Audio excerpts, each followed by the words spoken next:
Welcome to the Bottom Line Podcast with Nicholas Kuzmich, where we discuss what matters most, the bottom line, featuring the top minds in their industry. Now, let's get started. Good to go. Hey, everybody. Nicholas Kuzmich here, host of the Bottom Line Podcast, where I connect with industry leaders, but also sleepers to discuss what matters most, and I call that the bottom line. So past guests have included people like Cole Gordon from Closers.io, Russ Ruffino from Clients on Demand, Danny Umani from Game Theory, and so many more. Ultimately, you can listen to or watch those podcasts wherever you like to do so. This episode, however, like all episodes, is brought to you by my own very own company, H2H Media Group, a company that I founded that specializes in helping premium information businesses generate qualified leads without traditional funnels using simple common sense marketing. To learn more about that, you can go to nicholaskuzmich.com and discover more about that. Patrick, at this point in the conversation, I usually talk about some of the stuff that some of my clients are up to and some of the wins that they're having. But an interesting thing about us is not only are we partners on a project and now friends, but we also have a client relationship as well. And we're working together on some of the stuff that you're working on some of your other businesses and some of the various things that you do.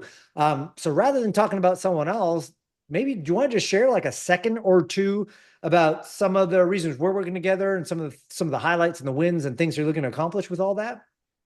Yeah, I mean, we are looking to scale our mentorship, and it's been wonderful working with you and getting support and creating things that feel authentically us, yet also work on growth. Right. And it's often hard to find that balance, and you kind of lean into tactics you might not like. And so it's been wonderful to feel great about what we're putting out there, but I also don't have to do it all.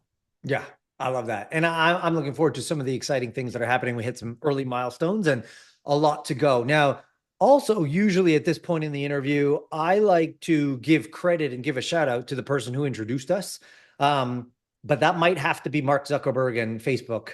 If I remember correctly. I mean, ultimately, was that how we met? My story version is, and maybe I'd like to hear yours. I remember one of the members of our team, one of our enrollment specialists, gave me a ring and said, "Hey, I'm talking to this amazing guy, Patrick. He would love to talk to you before kind of getting going with you. Are you open to that?"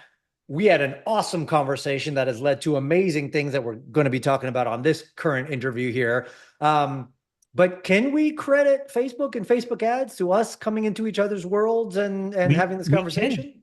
You're the Facebook ads guy, and look at that. It totally worked. Yeah, we've been looking for help in scaling our program for a while, and I actually have my EA would take 2 to 3 different sales calls every week, just kind of getting information, and then I'd jump on with the people that seem the most aligned. And so I talked to your team and was like, oh, this feels like it. But it's a serious investment. So let me talk to Nick for, I asked for 7 minutes, just connect directly because I hadn't heard of you before then. But then kind of the sparks flew around all kinds of things that we kind of do after kicking off, your support with our program.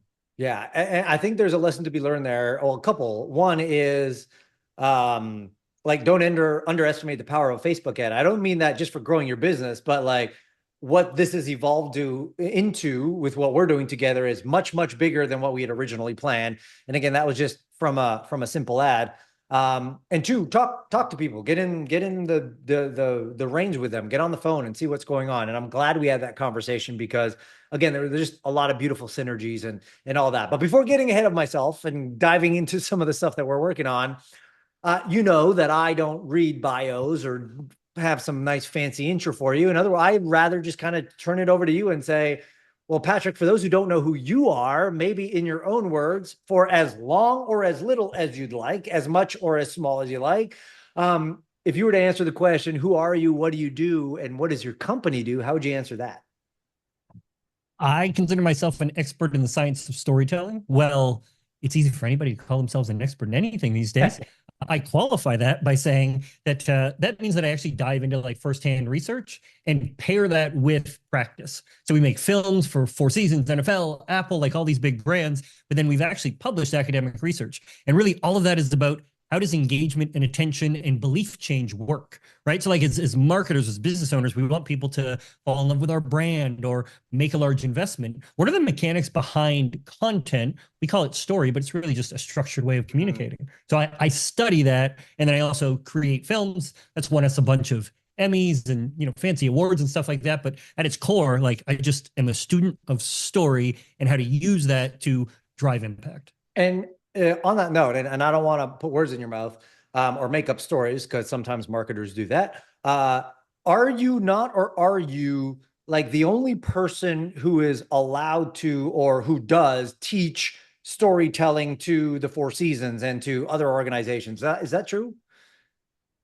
We are not the only ones that are allowed to. I don't believe, but we have had the privilege of teaching groups like the United Nations, who flew us to Geneva, which is like wild, and it's the essence of what we do. Like, they do incredible work, but how do we communicate it, right? And we got to get beyond all the facts and the figures and 70-page reports. They're like, help us tell a story around why the work matters. Nike, Four Seasons, we actually built a whole global campaign to teach all the Four Seasons properties how to tell stories locally to engage more effectively. So like we've been involved in helping large brands kind of roll things out globally. We even talked to the FBI last week. Wow. Like, which is just wild, about like how their behavioral analysis unit could be using storytelling as a way of connecting and doing better interviews. So the kind of consulting side goes all over the place, but it's at its core, how do we communicate to create connection and drive kind of opening of minds and shifting of perspectives? I love that. And it's not like, here's kind of some of the takeaways I'm learning so far in working with you. Like, there's an art to storytelling, obviously, and particularly in film and lighting and all the fancy how to move a camera and all that. But then there's the actual science of it, which is how the brain reacts certain ways when you tell certain stories in different ways. And there's an actual architecture to be able to do that. If you're good with it, I'd love to dive into that, because obviously we got a lot of business owners here who are AKA marketers, and marketers, in my opinion, is nothing more than storytelling. And I'm known for saying that marketing is nothing more than entering into the story that is being told in your prospect's mind and showing how your product or service might come into alignment with the story they tell themselves about themselves. I don't know what you think about that, but I'd love to have some conversations around that when we do get there. I mean, on the science side, and I think just understanding story, the idea of story is thrown around a lot. Sure. And we kind of hear it in all kinds of different places. Right. And often we don't have a common definition. And so then it can kind of be misused, or we're just talking about different things. And I think for me, what's most critical to express is that when we're truly telling a story, which is that structured form of communication, stuff that happens to people, we're all storytellers. Like we are, our brains inherently create connections out of chaos. We weave things together to make meaning. That is, in essence, a story. Our goal is to be great storytellers, to linger. Imagine like a story staying for generations after we're gone. Right. That kind of storytelling. But the science, and what is important for us to understand as business owners, is that story can create what's called narrative transportation, which is a leaving of your own kind of perceptual center and being in the story world. That is processed functionally differently than a logical argument. Logical argument, we can debate back and forth. My defenses can come up. But when I'm transported in the story world, my defenses go down. And it's what science shows is that the more you're transported, the more your beliefs and behaviors will become consistent with that story.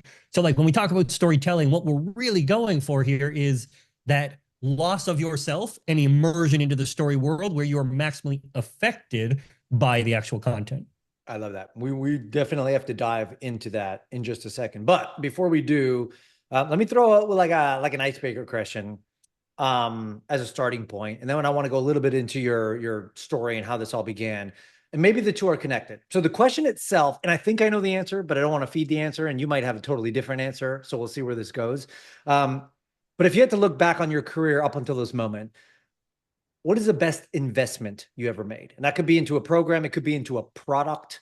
It could be into a person. It could be into anything. But what might you attribute as one of the best investments you ever made? And it doesn't mean it has to be a big financial investment either. It could be a $1,200 laptop from Best Buy, or it could be something else. Like where would you might place that? Yeah, I mean, the first, I don't like this answer because it's a gear related answer, so it doesn't sit right with me. But the first place my head goes is when I was in university, I came up with like $9,000 to buy a Steadicam, which is like that full body mounted harness thing that you see on like NFL games. And it wasn't about the gear. It was that at the time we were charging $10,000, $20,000 to do a wedding film, and everybody was telling us that we had peaked.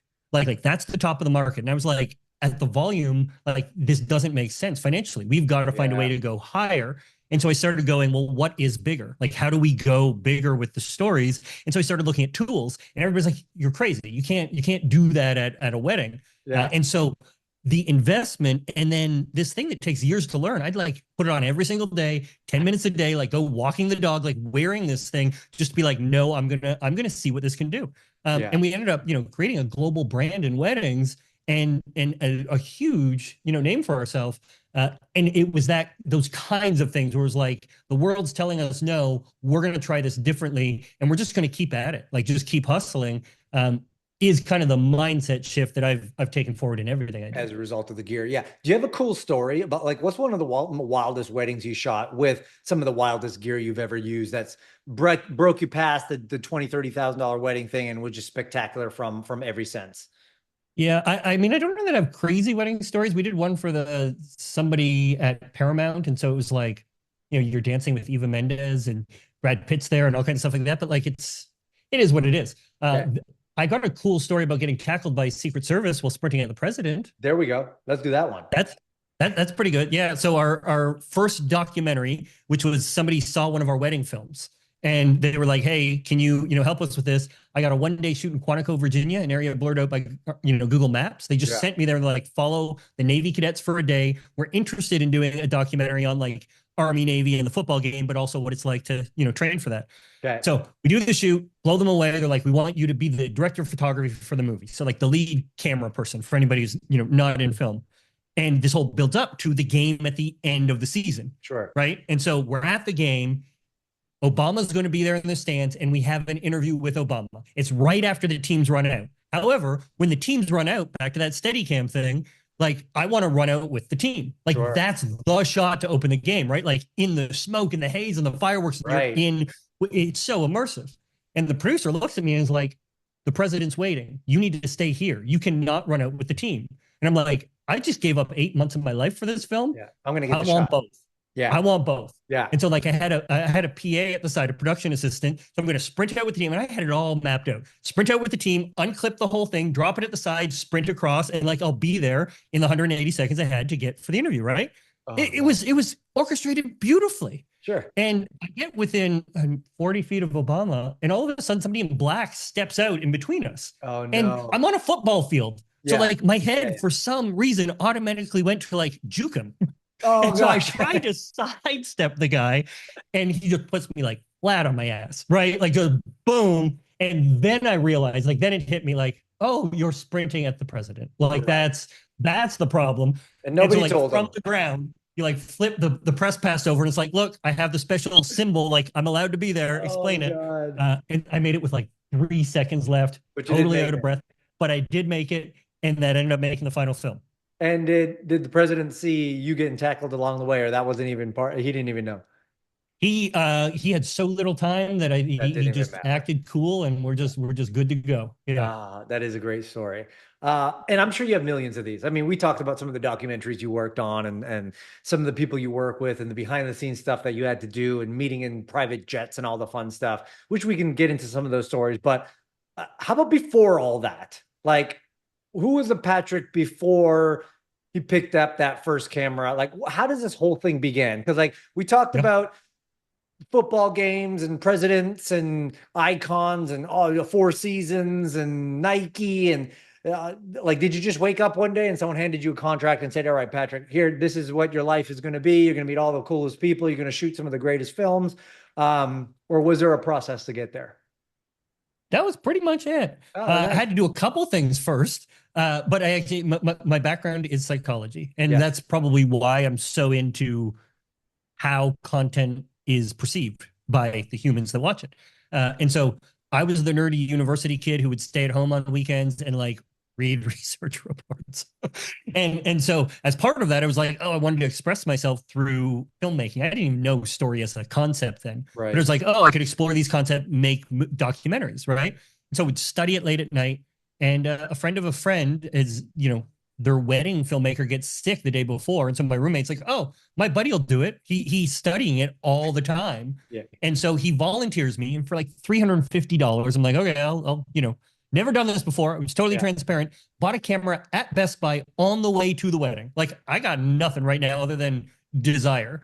And so that was the very first wedding, but then something shifted and I was like, wait a minute, this could be how I fund this whole passion, this whole exploration. It wasn't about weddings. It was about telling stories and everything else. And so kind of just followed that path a little bit.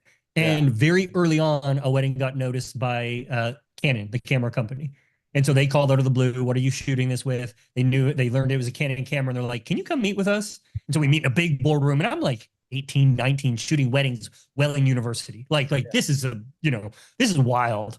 And they're like, we want you to consult to turn this into a commercial. To turn like the wedding into a commercial. And as we went through the numbers, they're like, let's just turn your wedding. Like, let's not even recreate it. Let's just re-edit the footage. And so I'm early 20s and walking to Best Buy and across 80 different televisions is like a commercial that is using our wedding footage. Watching House, which was like prime time at that time, and like our footage would come on, and it would be like for the Canon T3i or something like that. Yeah. And that was kind of the inflection point. All of a sudden, if you had very little time with world-class people and you wanted the story well told, but also it beautifully done, like we were the ones you'd call. So Apple, NFL, like you'd have 3 hours with Phil Mickelson, who was the top golfer in the world. We could come in and make that beautiful, but also get some depth to the story. So we just started, that was the beginning of my million-miler journey, just always on a plane, flying, like kind of thing. And it went from there. Yeah. So from the other side, someone might just hear that story, an entrepreneur, a business owner, and just be like, well, that just sounds like a bunch of skill and a whole bunch of luck, and the stars aligned and the heavens opened up and the halos came down and the God rays shone and Patrick was off to the races. Was it that, or could you say that there were things that were done before? And there's no right answer to this, by the way. It's an honest question. Is it just that karma exploded in the right place at the right time, and it is just the unfolding of the life of Patrick Moreau, or was there timing? Was there understanding? Was there luck? Like, how would you attribute that? How the Canon thing happened, evolving out of one of the weddings that you shot at one point? I actually can trace every major inflection point in our journey back to, I believe, the idea of being remarkable. And we define remarkable as excellence and the unexpected. And that a lot of us can do one or the other. Yeah. But like when they come together, all of a sudden they truly stand out. And so like that was why we got a call from the NFL saw one of our weddings and called a Canadian who's, you're Canadian. We got the CFL. Like it is a very different game. So like to send us to a playoff game, I'm teaching our team what the quarterback does. Like, because it's just not the same awareness. But the wedding was so remarkable. It went viral. NFL sees it and they're like, let's see if these wedding filmmakers can, bring a different spin to our game. When Four Seasons hired us on our first campaign, I remember sitting in that room and they're talking to the biggest agencies in the world. And here we're a team of 5 people out of Portland, but they're like, nobody's ever created a pitch like this. And like people in the room were crying with the materials we'd submitted, but it was that remarkability. So we've always shown up that way in every opportunity we have, which is a little bit of that be, do, have kind of pyramid, like always just showing up in the way we know we are and where we want to be, not waiting for somebody to give us permission. And we operate in everything we do in that way. It's opened these doors very naturally. Yeah. So is it the combination of being remarkable and showing up with excellence that then creates potential opportunities that you've got to be bold enough to walk through, essentially? Yeah, I mean, I would look at our relationship. Yeah, I was going to say, and how we got into talking about doing something bigger together is very much, seeing the opportunity and what we could do together, but then needing to be remarkable at every stage to build trust, to build confidence, and be like, you're very busy. Your calendar is booked very, like to be able to get that slotted, take that time to talk about it, you really need to see a lot of potential. Yeah, there's something to say definitely about that, because I mean, it went from us chit-chatting about some ideas, spurring some interest, to the next thing I know, you're saying, I'm going to hop on a plane and come to Kelowna and have a chit-chat. And that's when I knew things were serious. And obviously that conversation happened and you were here, and then you were here last week and we're shooting a documentary, which we'll talk about in a film in just a second. But there was definitely a element of being remarkable every step of the way. And in doing so, showing up with excellence, and that then creates the opportunities and flows things into what it is. So I definitely commend you on that, because had any of those things not happened in that order, we may not be having this conversation even. So Yeah. something I powerful to say about that.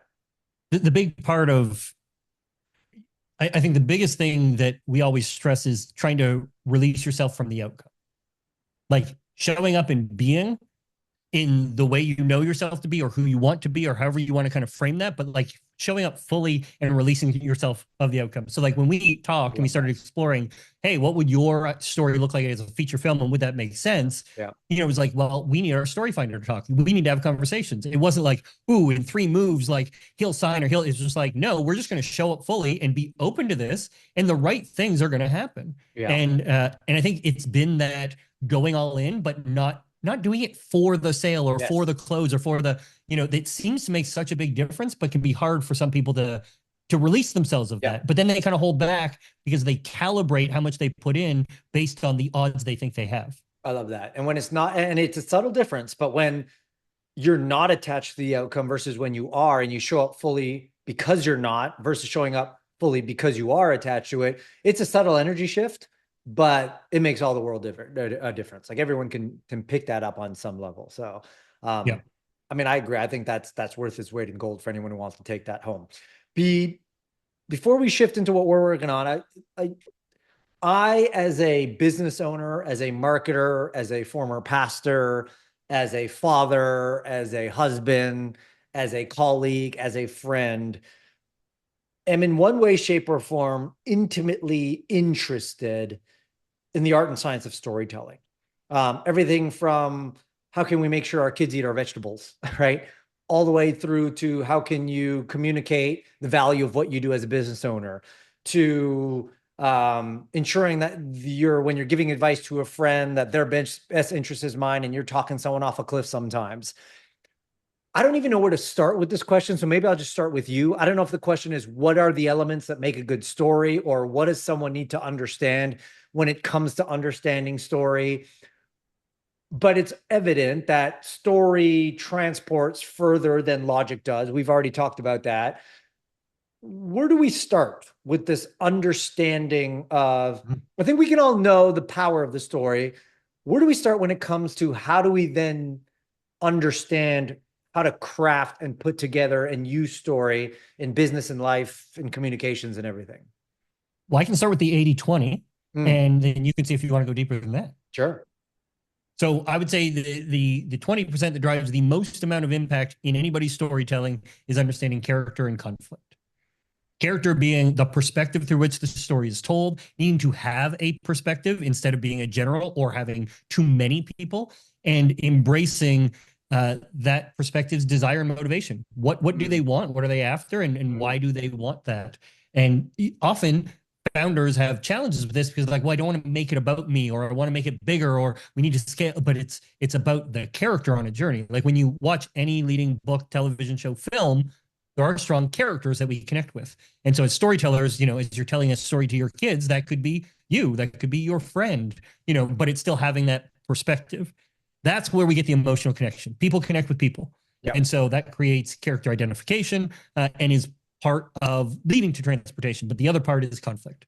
And it is, marketers would probably be most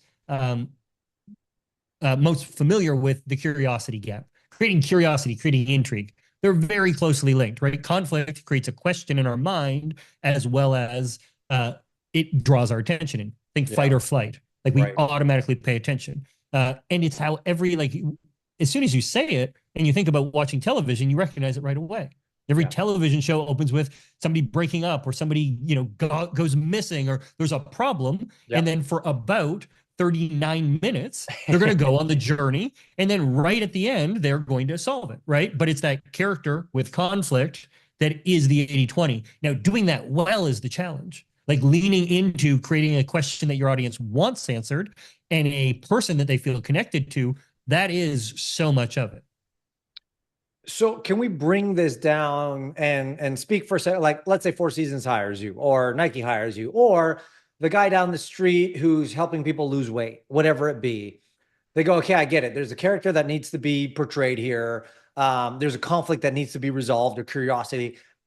Where does someone start from a practical standpoint to think about, like, let's say in a very practical sense, they want to write an ad or a video or something. When they're thinking through this, where do they start and how do they start putting the pieces of, I got my character, I think I got my conflict or my curiosity. How do I then now like weave this into an actual story outline where we're going to create transformation essentially? Yeah. Well, the good news is as business owners, if we have a good business, it's created to solve a problem.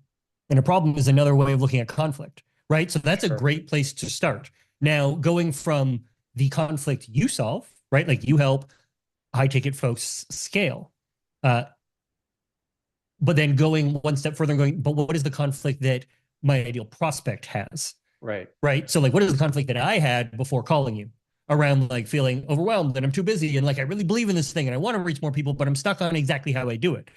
So first step is just what are the different conflicts? The obvious one is going to be the one that your business actually exists to solve. Yep.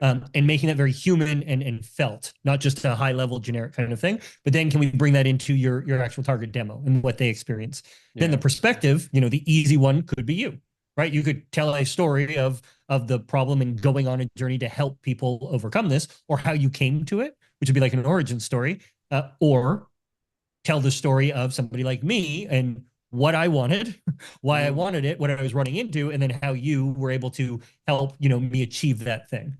That would be a, character. And the thing is, and probably an easy way to understand it is we often think of like testimonials as maybe a little bit akin to like a story, but the problem is they're not three-dimensional. They're very flat. Right. Oh my God, I love Nick. Nick is amazing. He did everything I could ever want. Like it sounds good, but there's no character in the sense of what did I actually want? Why did I want it? What made me different? And it's that nuance that actually lets us care about the person. Then when the conflict comes in, we care, right? So it's building that out more to actually understand that perspective first.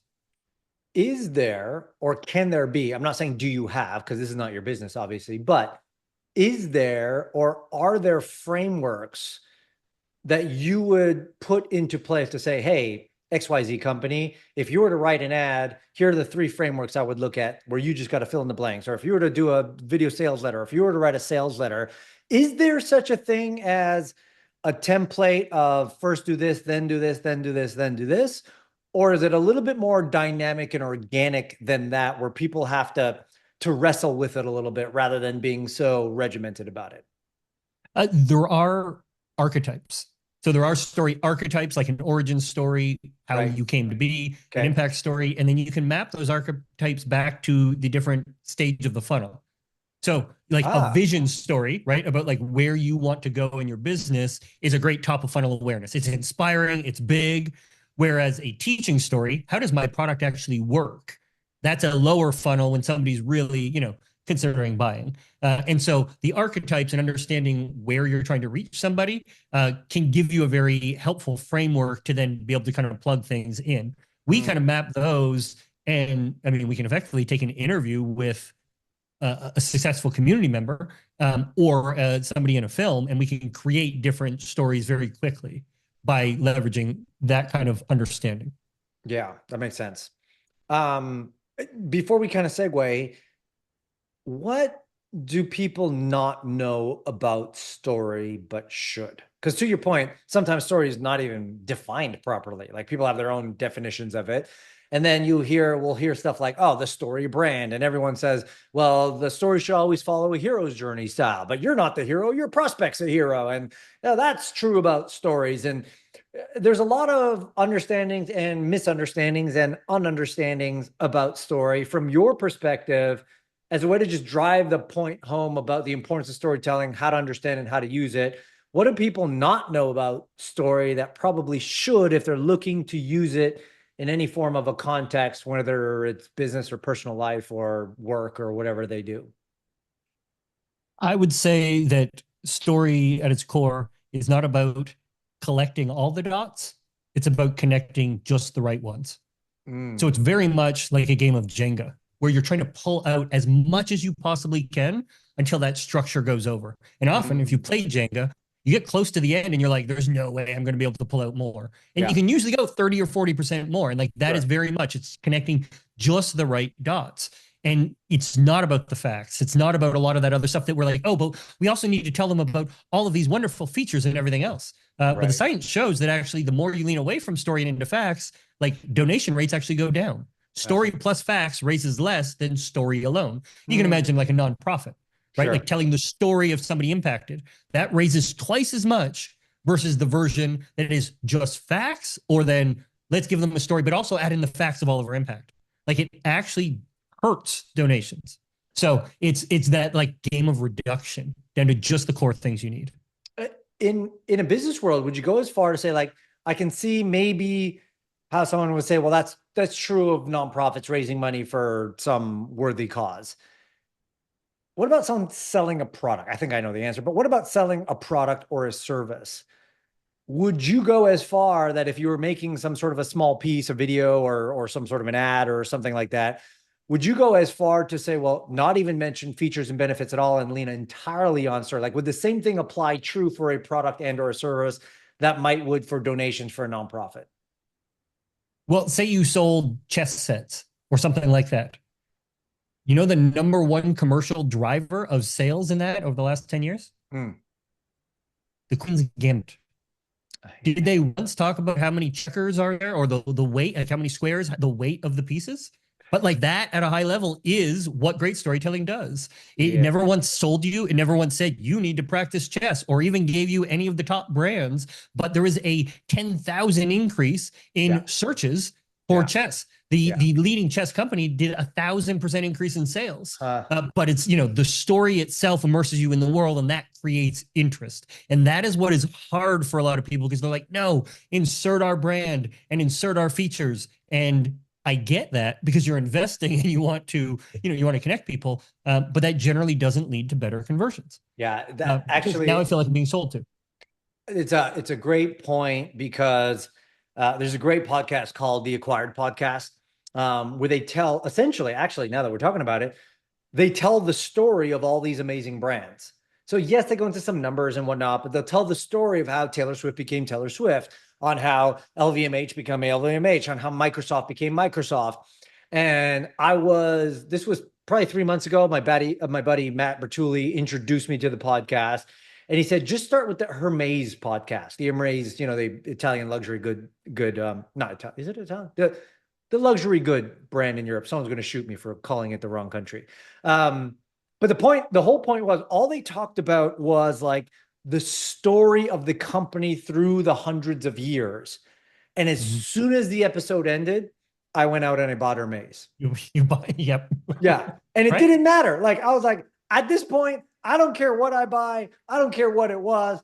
I just want to own some Hermes, because I was actually so heavily influenced by the story. I couldn't care about their numbers or how good of a company they were, but it was all about the stitching and the individuals who craft and put it together. And there's only X number of them in the world. And this is the drama of the family on keeping the company. And I was like, you know what? I'm sold. Give me the damn thing. I don't care how expensive it is. So I'm actually an exact byproduct of story over facts and logics and visions and all that kind of stuff. Yeah. And that's a great example of how, going back to Simon Sinek's idea of people don't buy what you do, they buy why you do it.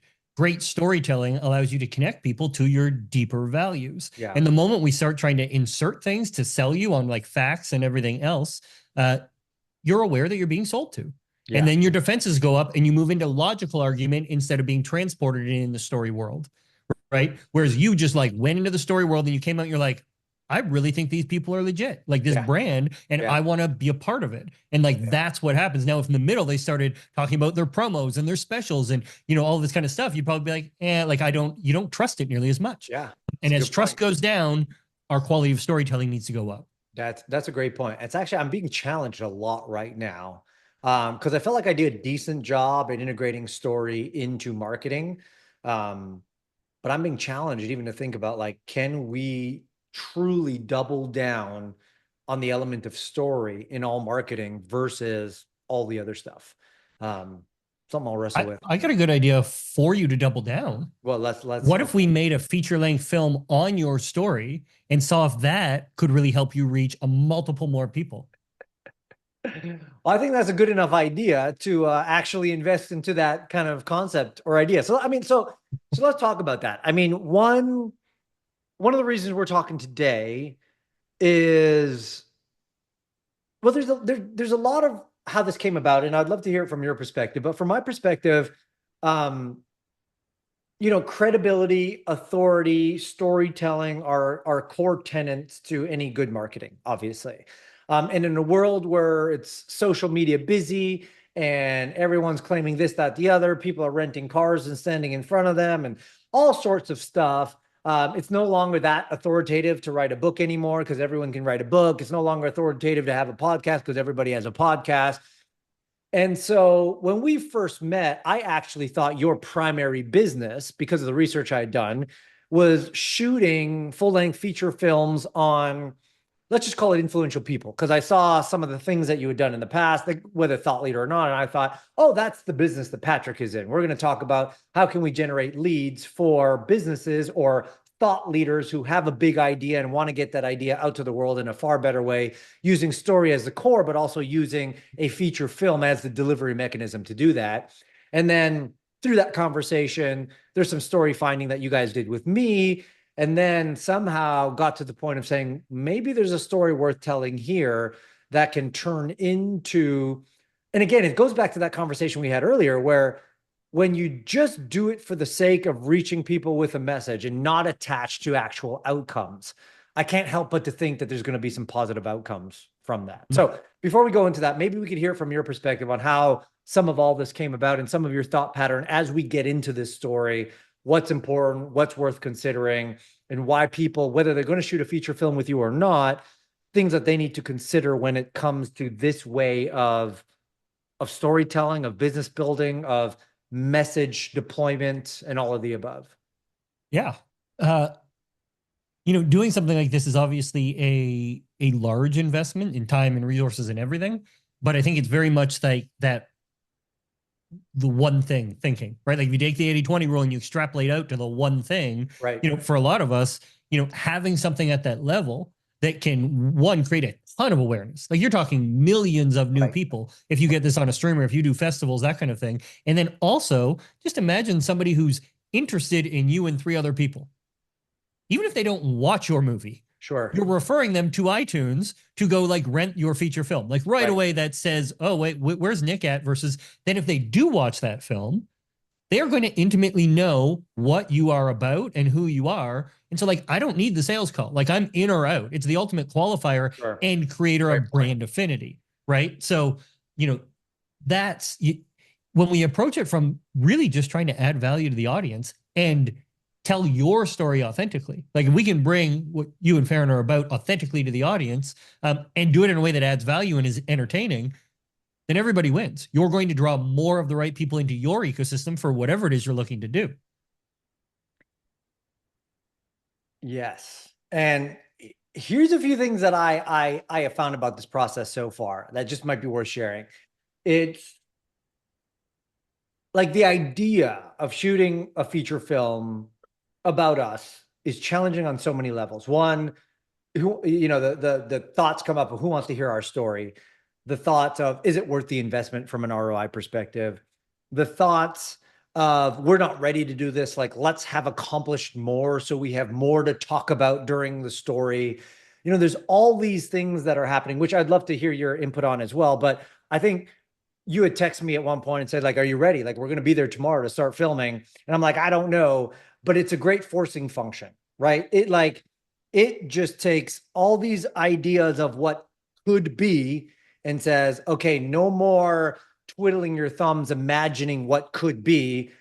It's go time. We've got to take what we have right now. We've got to run with it. We've got to move forward with it. We've got to make some decisions. We've got to put these constraints on that force us to take actions forward. Is that part of the process as well? I mean, obviously we're telling a story and there's some really cool stuff that's going to come out of that.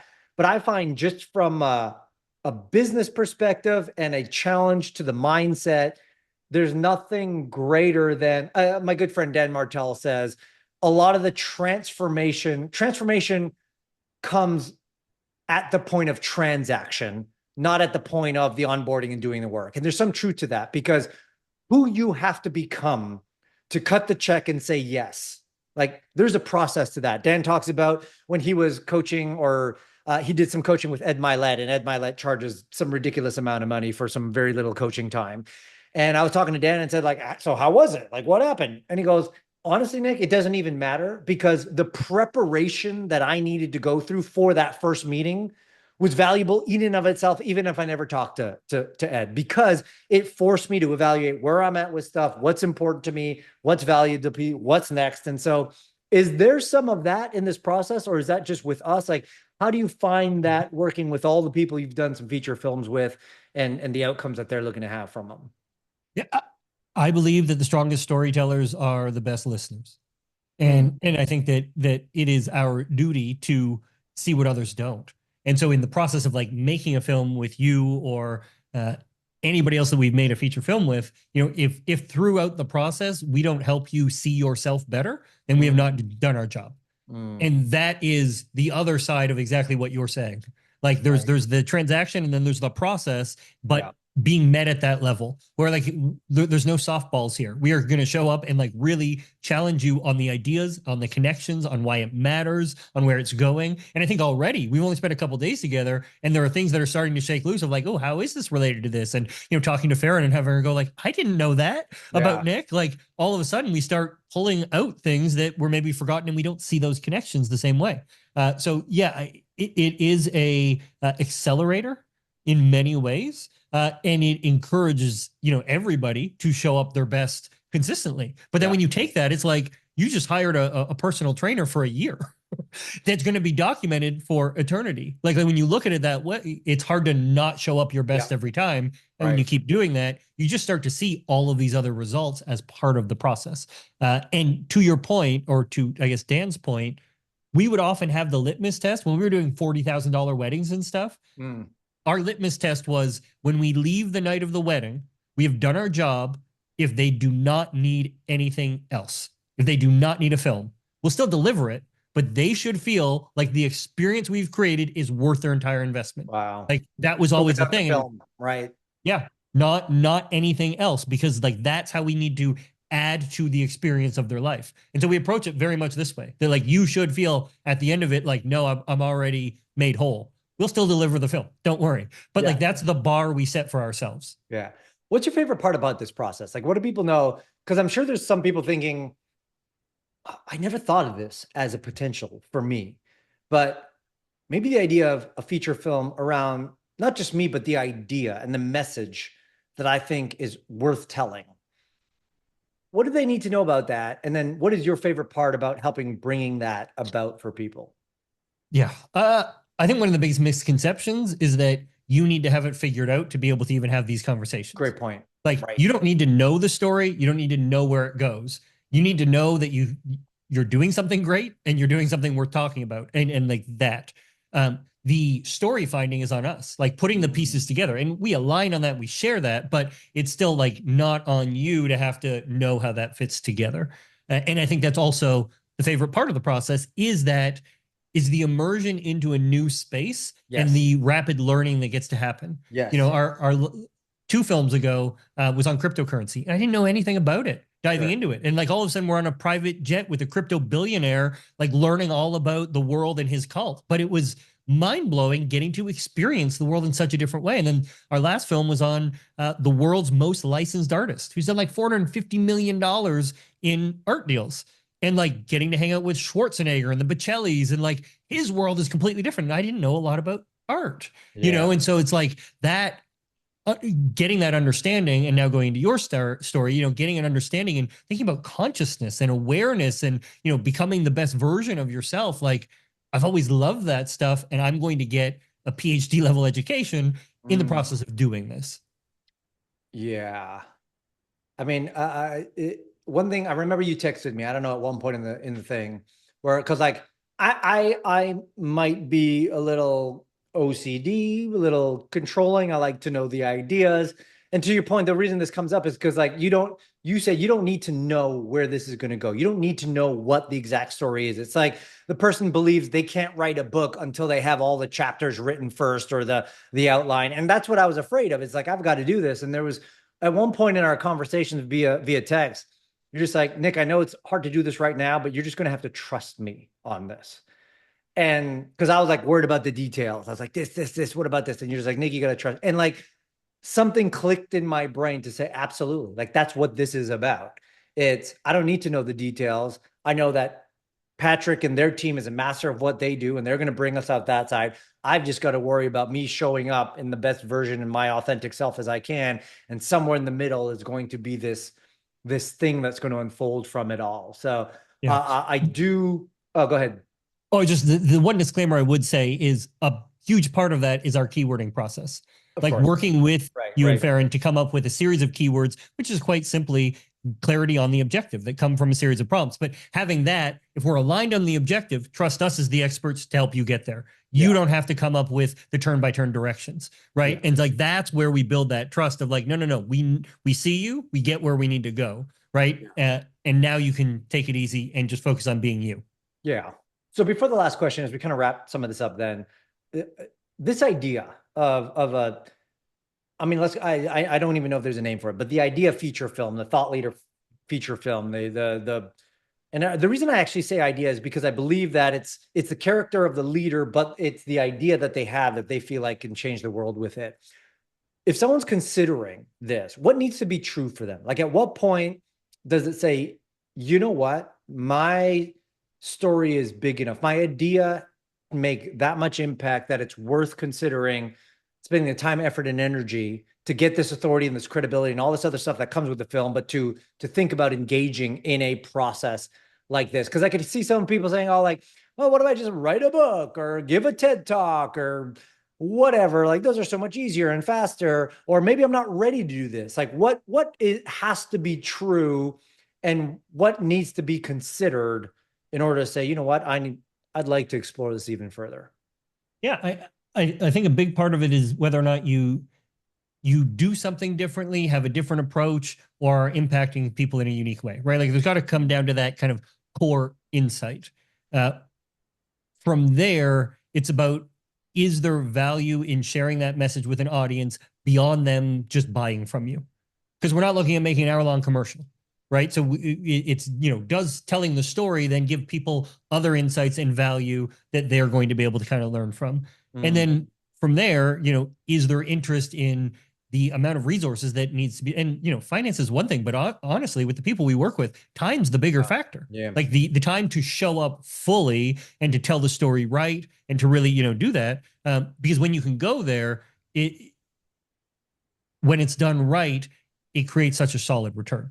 Like it is so massive. With the Romero Brito film, which we're premiering here in the next couple months, like he painted 5 paintings inside of that movie, right? Like we documented him doing that. Those 5 paintings sell for $1 million.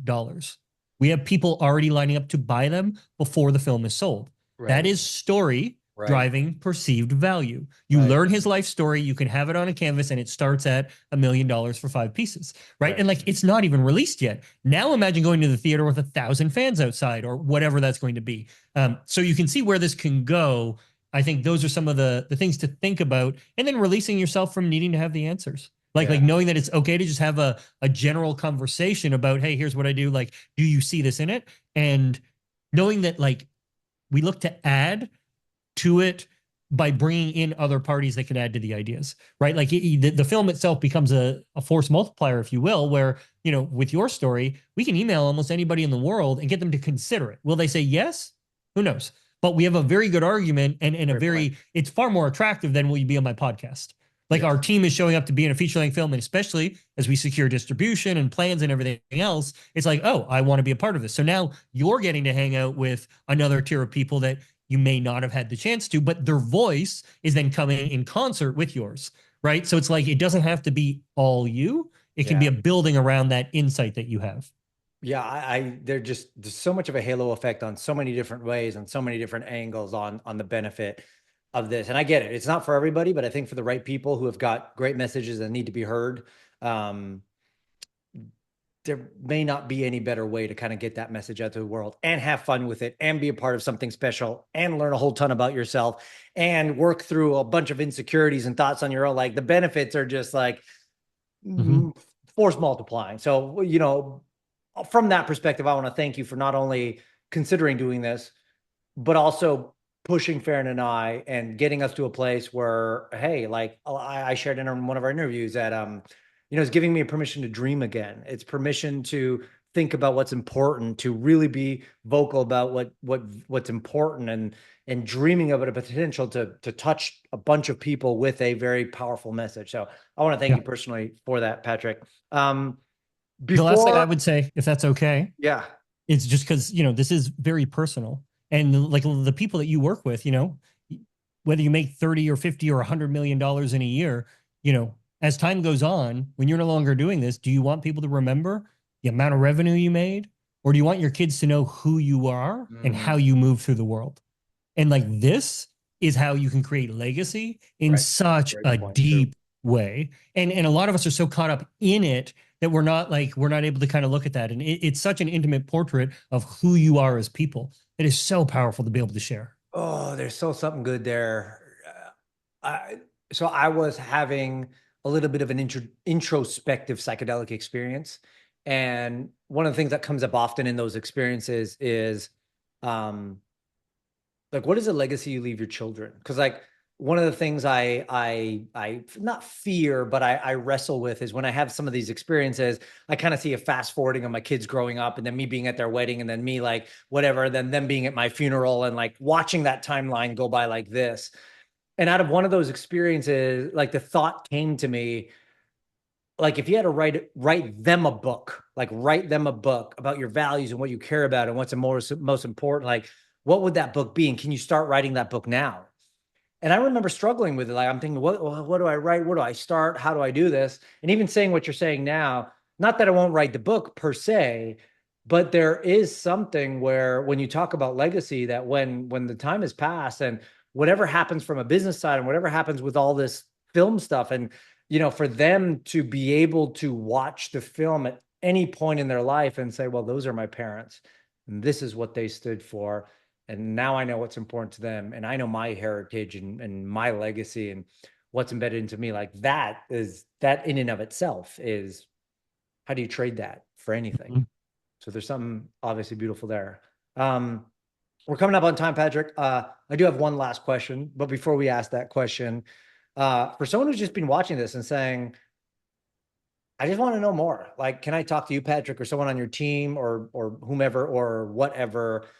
Where can they go to explore any of what we're talking about further? Um, Yeah. to Our website is very simple. It's musestorytelling.com, and it's got the trailers for our recent feature films, all that feature influential people. So, you can take 4 minutes and watch those, and then you can reach out if you want to have a chat. And our team basically just does discovery calls, and we'll get to know you and your story and give you an honest assessment of how that might fit and what kind of length that might be and that sort of thing. But very easy from that standpoint. Yeah, so musestorytelling.com, will include that in show notes.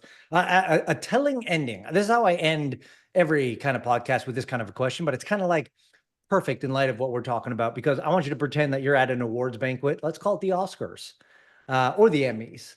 And you, Patrick, are about to achieve or receive a lifetime achievement award for everything you have built up until this point. What I'm interested at this point, because really at the end of the day, it's all about people.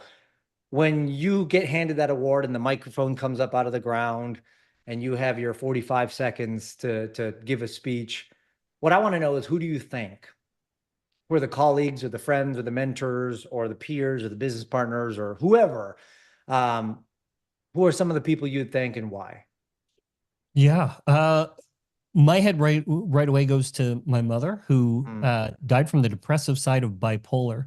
wow. But her journey as like a nurse and a caretaker, she always just challenged conventional wisdom and helped me always, one, show up fully for people in like that kind of supportive way and seeing them. She did it Yeah. as a nurse, but like as a storyteller, I always try to see people with non-judgment, Mm, and and also just helping me take different perspectives on things through the ups and downs, like, just crazy journeys with her mental illness. So, and then on top of that, when you go through something like that, you realize how short life is, how short your time is, and how much you want to live with purpose and do right. things that you really care about. So, it would be her first and foremost. Yeah.